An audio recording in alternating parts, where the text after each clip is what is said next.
Hello and welcome back to LCTV News. I'm Dani Vittori, and this week, the superintendent search took next steps, new plans for Lynn were revealed, and more. On the Lynn Lowdown, we had Andrea Baez, the Senior Branch Executive of the Demakes YMCA. Here is the news for Friday, October 7th, 2022.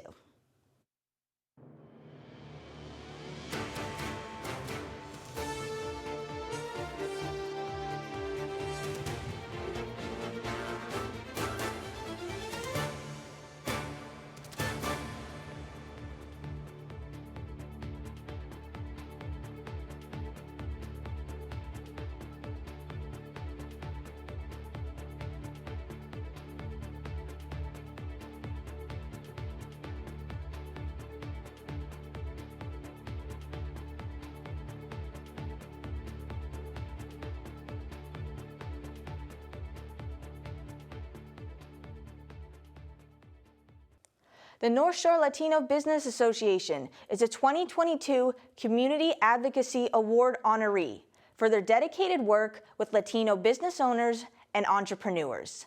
These are awards given every year during Hispanic Heritage Month. Francis Martinez, the founder, CEO, and president of North Shore Latino Business Association, said, quote, "We believe that empowering, educating, and representing Latino-owned businesses is key for a local, thriving Latino-American business community," end quote. The NSLBA provides a variety of support services, including seminars, technical assistance, workshops, and networking opportunities.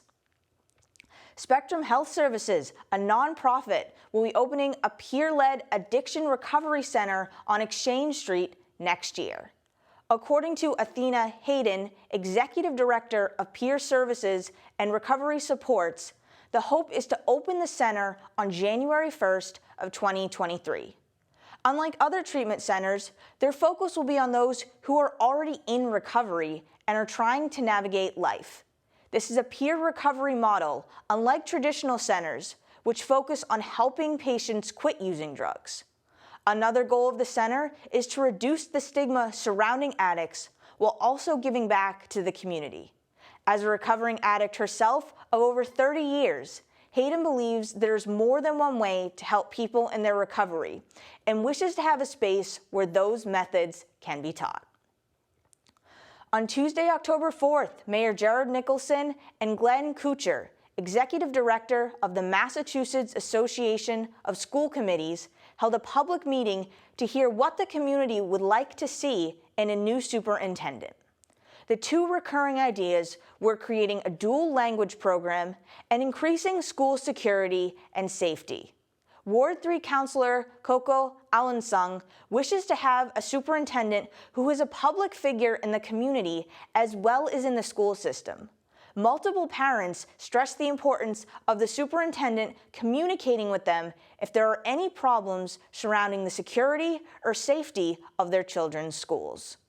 There are 2 weeks before applications for superintendent close, and in addition to the public forum, Mayor Nicholson also mentioned an online survey which is open to the public. According to Nicholson, quote, "The feedback is really important. Informs us what we're doing on the school committee, it informs the search committee's work, and it's going to help the next superintendent hit the ground running to have some of the feedback already shared," end quote. At a Hispanic Latino Heritage Month celebration on Tuesday night, 5 Latino leaders were awarded citations from the city of Lynn. The celebration began as Hispanic Heritage Week in 1968 before being expanded to a full month by President Ronald Reagan in 1988 and has been growing ever since. The leaders honored work all across the city in a variety of careers. Candia Martinez from the New Lynn Coalition, Rosario Fresco of the Lynn Housing Authority and Neighborhood Development, who received a citation for her work expanding housing for low-income and immigrant families. Jason Cruz, a Raw Artworks art therapist and clinical supervisor, Pastor Eduardo Cacares, the community leader at the Church of God of Prophet, and Gary Torres, the Lynn Public Schools Family and Community Coordinator, who received his citation for his work expanding language in the school district. Faustina Cuevas, the Diversity, Equity, and Inclusion Officer for the City of Lynn, was a leader in the organization of the ceremony and was excited it gives them the chance to recognize otherwise unknown heroes of the community. The City of Lynn has begun the first steps in their long-term plan to redevelop the Lynnway waterfront. A $2.2 million grant from MassWorks will be used to allow drivers to turn left onto the new Blossom Street extension. This project is scheduled to begin next spring and will allow easier access to the ferry terminal. There are 2 additional projects to also begin in the spring, totaling over $100 million to develop unused or abandoned properties on the Lynnway. The goal is to create a ferry port to transport passengers from Lynn to Boston next year. This is part of a longer-term plan, which will see many changes to the Lynnway over the next 1 to 2 years, according to Jim Codell, the Executive Director of Lynn's Economic Development and Infrastructure Corporation. LCTV has just published information on the ballot questions and voting in Lynn. There will be 4 questions on the ballot this year, and we have listed information regarding what a yes or no vote would entail. In order to vote in this election, you must be registered by October 29th. To register, go to the City of Lynn election office in City Hall, room 302. To get a mail-in ballot application, you can call 1-800-462-8683. The completed mail-in application must reach City Hall by November 1st. There are already 10,000 requests for mail-in ballots. Early in-person voting will take place from October 22nd through November 4th in the City Hall auditorium. On November 8th, polls will be open from 7 a.m. to 8 p.m. For more detailed information about voting and to see ballot question information, please visit lyntv.org/news. There was a for-fun golf tournament at Kelly Green's Golf Course on Friday, September 30th. Participants played a 9-hole round before enjoying a meal and raffle at the clubhouse. Take a look.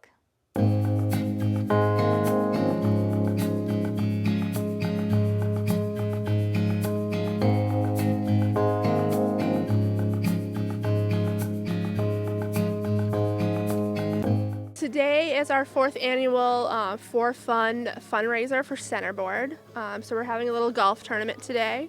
The proceeds will help a few of our programs, so one especially will help our Empowerment Scholarship.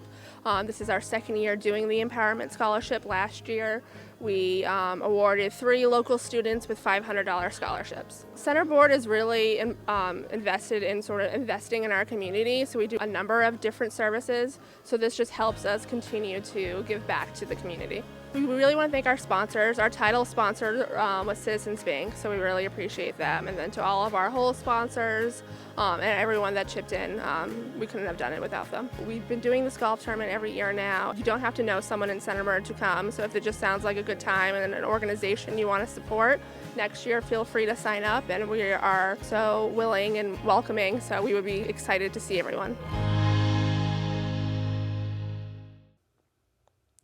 There was also a developer tour on the 30th, which covered multiple locations where the city could look to expand their life science programs. Hosted by Mayor Jared Nicholson and the City of Lynn, those in attendance got a presentation and tour of the real estate properties available for development packages. Here is more from the event.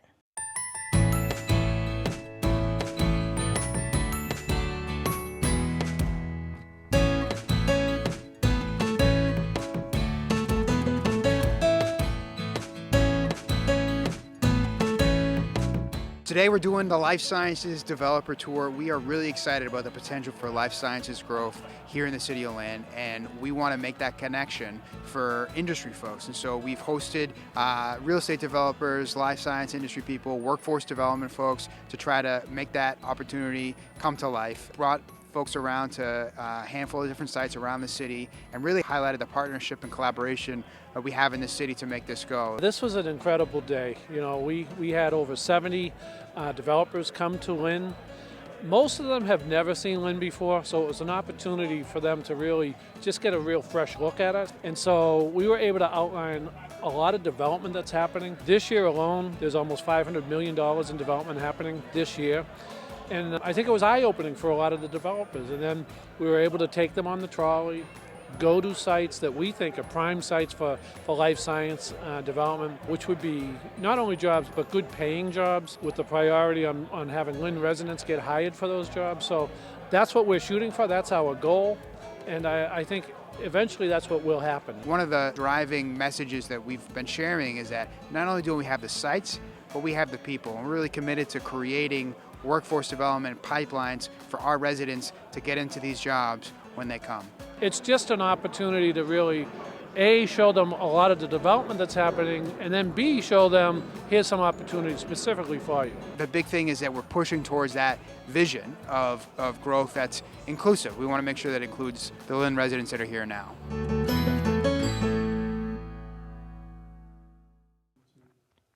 A Hispanic Latino flag raising took place at City Hall Tuesday, October 4th. Due to weather, it had to be moved inside, but several community leaders were honored at the ceremony before posing for a picture with the ceremonial flag. Here is a clip from the event.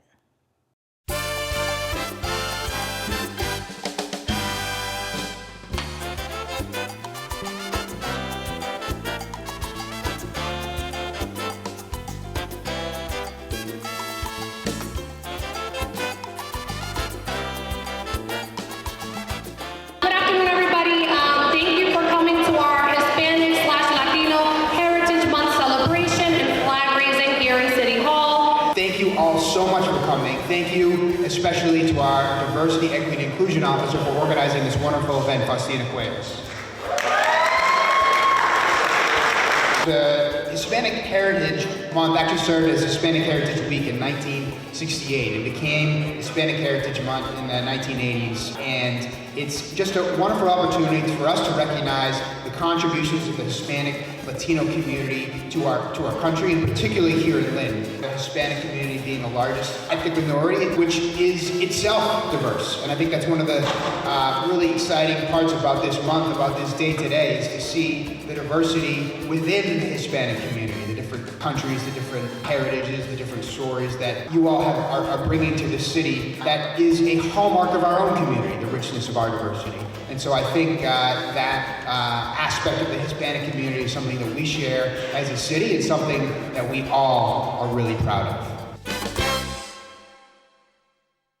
Keeping with the theme of flag raisings, there was an Italian flag raising on Thursday, October 6th. Those in attendance gathered on the steps of City Hall to hear Mayor Nicholson speak before the flag was hoisted up for all to see. Here is more.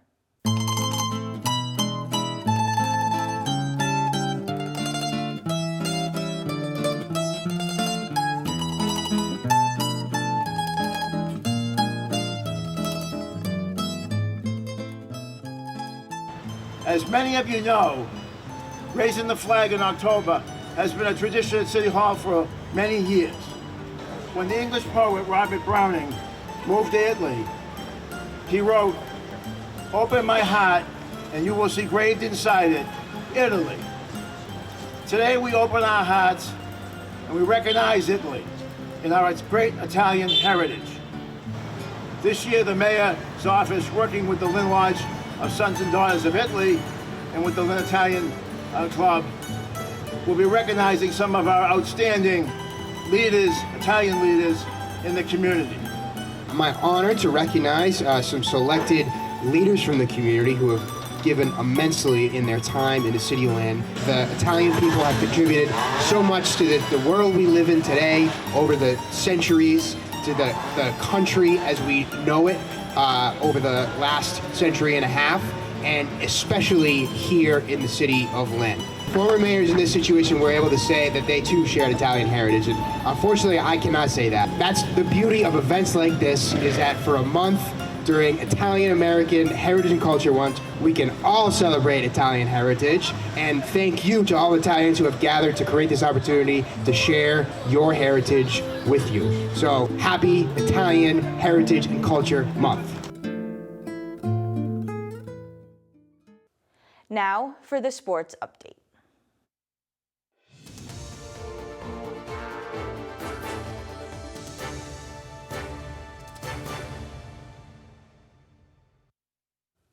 The St. Mary's field hockey team defeated Northeast Metro 11-0 at Manning Field last week.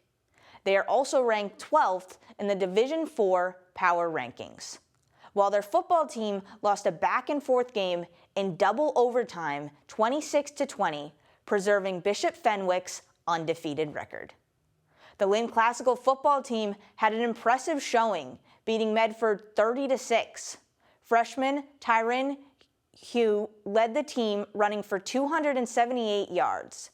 The defense also held strong, with senior Yul Sosa recording 4.5 sacks. The Classical girls soccer team is also on a roll, beating Chelsea 7-0 for their 5th win in a row, making their record 7-3-1, while the boys team is 4-4-1 on the season. In volleyball, they placed 44th in the power rankings, while the Lynn English Bulldogs volleyball team had a rank of 52nd. The Bulldog girls soccer team has gotten off to a rocky start with a record of 1-9. The Lynn Tech boys soccer team has gotten off to a strong 6-2-3 start, including a 2-0 win over Mystic Valley Regional, while the girls soccer team is 3-6-2, and the volleyball team is 4-6 on the season. The Red Sox wrapped up their season with a 3-game sweep against the Tampa Bay Rays. They won 4-3, 6-0, and 6-3. In the first game on Monday, the Sox battled back, down 3-0, with hits from Christian Arroyo, Kike Hernandez, and Reese McGuire. Nathan Eovaldi was back pitching on Tuesday, in just his 2nd game since being put on the IL in August.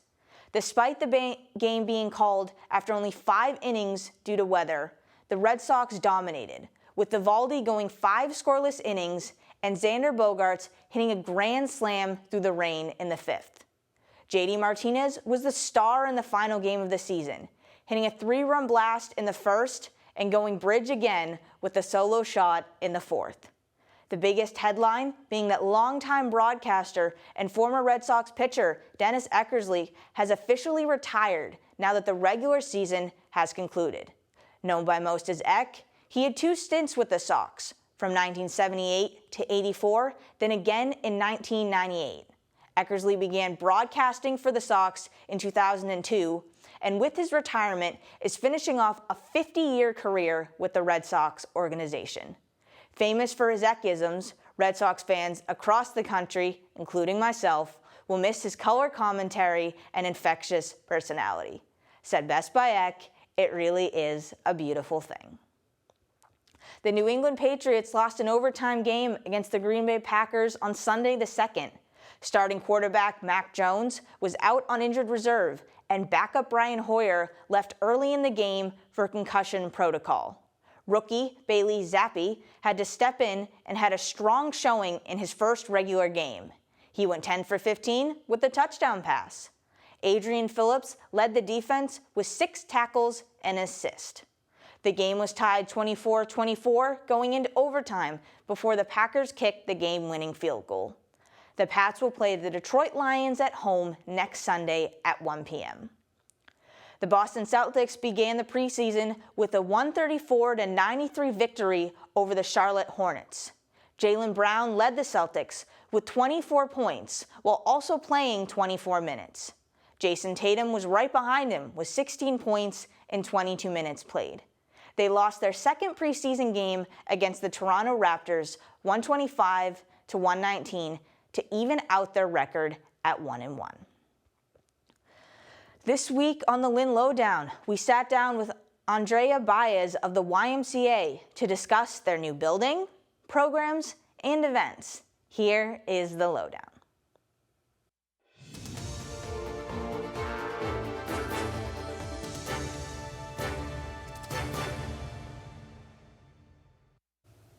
Hi, I'm Executive Director of Lynn Community Television, Seth Albaum, and I'm here today with the Senior Executive Director, Andrea Baez of the Demakes YMCA here in Lynn. Welcome to the Lowdown. Thank you for having me, Seth. I'm delighted to be here.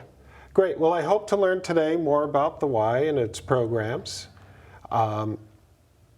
So how did you first get involved with the Y? Sure. So I have been at the Y for 17 years. I started my career at the Greater Boston Association and have been at the Metro North Association for the past 4 years. I started in childcare and worked my way through all of the positions the Y had until I found myself in the middle of Lynn in a beautiful new $31 million build facility. So here I am 17 years later. Great, and that opened very recently in May of 2021? May of 2021, we opened the doors to the Demakes building. The campus, which also holds our vintage building, as I like to call it, is still in use. We see about 600 kids a day in that facility. We still have residents that are in that facility, and our feeding program runs out of that facility. The newer building, the Demakes building, opened in May, and we are fully up and running. We have just over 10,000 people that are members of that facility. It has taken our Y and made it the flagship for the Metro North Association, and is a fully operational with some really cool added features of a YMCA. All right, well, you mentioned your members, and how does one go about joining the Y? It's a very simple process. You can go right online and you can start your membership online and then come in for a facility tour and to kind of finalize paperwork.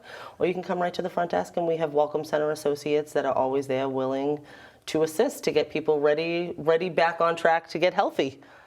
Yeah, and so let's pretend I'm new to Lynn. I've been here quite a while, but and I'm looking to get into shape. What does the Y have? Why choose the Y? Sure, it's more so what doesn't the Y have. So in addition to 12,000 square feet of fitness, so there is a gigantic cardio side, there is a functional fitness portion of our fitness center, as well as a strength portion. There is an indoor track as well. There's a gymnasium. There are 2 pools and a splash pad. 2 pools? 2 pools. We have a therapeutic pool, which is about 88 degrees every day. Lessons, it's really good for people who have joint issues. And then we have our standard 5-lane big pool, as we like to call it. The big pool also does lessons. It hosts our lap swim and things like that. We also have, which is a little unconventional, we have an adventure zone. So it is set up like an obstacle course. It is similar to an American Ninja Warrior course, and it's a great upper body workout, and actually a full body workout, and not just for the kids. We do run kids classes in it, but we also have adult classes, team building opportunities. People who do Tough Mudders or Spartan races are using it to kind of get themselves back on track, where races are back in person finally. So just things that are just a little bit different. There is a gymnasium also. We have just embarked on our first pickleball league. We have a huge and growing pickleball population right now, and pickleball is at the Y every single morning. As the weather is turning and the tennis courts are getting too cold, we encourage people to come in and try pickleball. And so we're excited. There's always something happening at the Y, and there is something for everybody at the Y. Great. Where should people go to learn about classes? Is it online? Yes, so everything is online. They can also get it through our social media outlets. But if you go to the Metro North YMCA webpage, you're able to find the Demakes campus schedules. Currently, we have 30 group exercise classes that are included in membership. Your membership also is good through all of the other YMCAs. So you can take that card and you can go and use Melrose, or you can go to a class in Peabody. Or if you're in East Boston and there's a class that you want to use there, you can also use the East Boston YMCA as part of the reciprocity program. That sounds great. Can you elaborate a little bit more on the kids programs? Specifically, I'm a parent in Lynn, and my daughter's going to start kindergarten next year. And my wife and I work full time, and we're looking, what can she get involved with after school? Absolutely. There are a ton of activities for the kids after school. So we have a licensed Y Academy after school program that has 193 kids in it. We are busing kids from all over the city to the Y. Kids are really enjoying themselves. It's a STEAM-based curriculum, so they come in, they have physical activity time, which includes swimming. They get a snack, they get help with homework, and then they break off into their enrichment activities. Some of them can be science, some of them can be math, all roped into fun. So they don't even know that they're learning when they're upstairs. So the Y is about more than sports. The Y is far more than sports. So in addition to, our regular, people see us as gym and swim, I will proudly tell you that we have given out over 1 million meals since 2020. So when the world shut down for the pandemic, we quickly realized that we had the ability to serve our community, and we really ramped up our food program, which currently runs. Any young person in the city of Lynn can come in and have dinner at 5 o'clock. It's a hot meal, it's a healthy meal. The kids enjoy the meals, because if they do not, they will certainly let us know. And so we did that during the pandemic and grew it to the point that the state funded us to have a food delivery van. So during the summer months, we are out at different places in the city handing out meals as well for families who can't make it to that side of Lynn. That sounds great. It sounds like there's a lot happening, and it's so it's like a 2-building campus? It's a 2-building campus. So our youth programs are housed in the Vintage Building, or the Youth Development Center. That pool is actually up and running and functioning. So the kids will actually swim downstairs in the winter months, so we don't have to bring them over. But we are, right now, as we speak, we are renovating the gymnasium in the Vintage Building. So that will also have a new basketball court, new hoops, new pads. So the kids are still getting updates and upgrades in that building as well. And then they have the opportunity to come next door. Next door has a variety of enrichment classes. There are art classes. We have a dance team. We are working on some nutrition classes. We have a teaching kitchen. We are trying to find a local chef that wants to come in and do some healthy variations on cultural meals for us, so that the kitchen is also used. So the Y is really, it's just become a different place. The new facility has a technology center, so there are beautiful computers set up. So we are doing a variety of classes, from internet safety with seniors to how to make a TikTok video with our young people, which, as we all know, is the most important thing of everything right now. Yeah. So a little bit of editing and things like that. Kids are coming in after school to use it if they need help with homework, or if they need to do research for a project, or they need a printer. We have that available as well.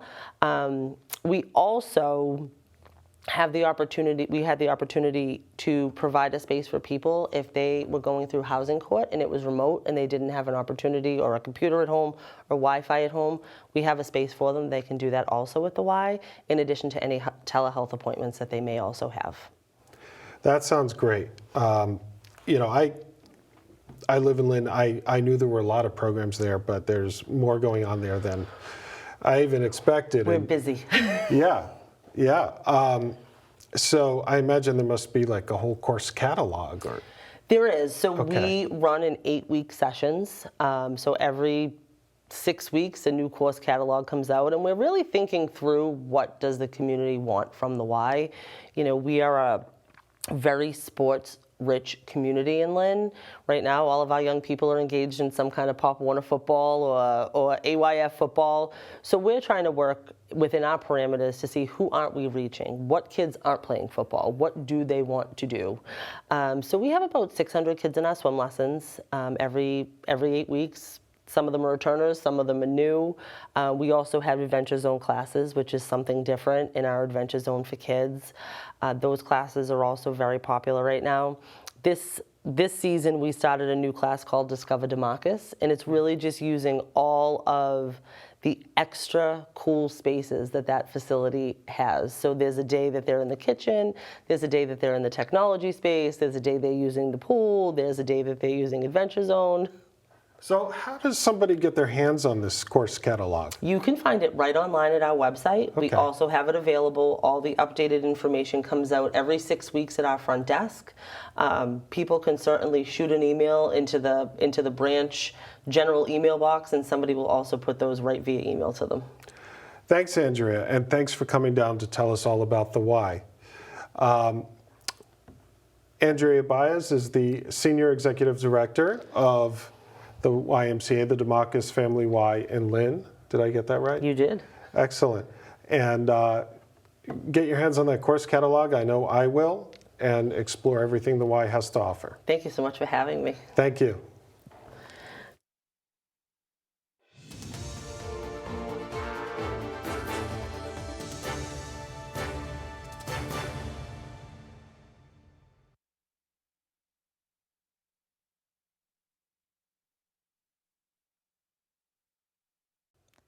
Now for the community calendar.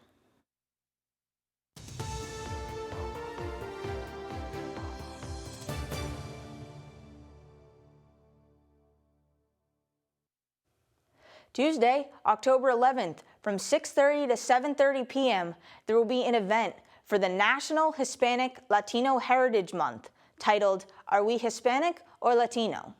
The City of Lynn's DEI officer will be giving a presentation about Latinidad, as well as the Latino community in Lynn in room 302 of City Hall. There will also be a museum enrichment series for all on October 12th from 12 to 1 p.m. The second Wednesday of each month, the Lynn Museum hosts an event to hear from local experts, community members, museum staff, and others. They cover a variety of topics, including wellness, current events, and geology. It is a virtual event hosted on Zoom and live streamed via Facebook. There will be a flu shot clinic at Breed Middle School, 90 O'Callahan Way, on Thursday, October 13th from 4 to 7 p.m. It is requested that those receiving shots bring their insurance cards if they have them, but vaccines are still covered for those who are underinsured or without insurance. For any questions regarding the flu vaccine, you can call Lynn City Hall at 781-598-4000. For more details on the events mentioned and any events happening throughout the city, head to linntv.org. That is all for this week's news. Be sure to follow us on social media at Lynn Community Television to get alerted when new events, videos, or press releases are posted. Also, go to our website, linntv.org, and subscribe to our YouTube channel, Lynn Community Television, to stay updated on the latest events and to watch our channel. I'm Dani Vittori, and we look forward to seeing you again next week.